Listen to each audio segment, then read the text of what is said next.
माझी लाईफ तू cute sister तू जणू दुसरीच माझी आई ग तू भांडण केल्याशिवाय आम्हा करमत नाही आम्हा दोघांचं बॉन्डिंग सुपर हिट हाय भाऊ बहिणीचं नातं किती गोड हाय माझी बहिणीची माया किती गोड हाय भांडण केल्याशिवाय आम्हा करमत नाही आम्हा दोघांचं बॉन्डिंग सुपर हिट हाय भाऊ बहिणीचं नातं किती गोड हाय माझ्या बहिणीची माया किती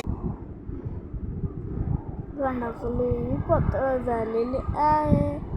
कानाफुली मला पातळ झालेली आहे मी चरित्र केलो एका दिवशी म्हशीचं गो खाल्ली आमची बकीची डॉला पाकिट कुत्र्याचं गो खाल्ली डॉला पाकिट कुत्र्याचं गो खाल्ली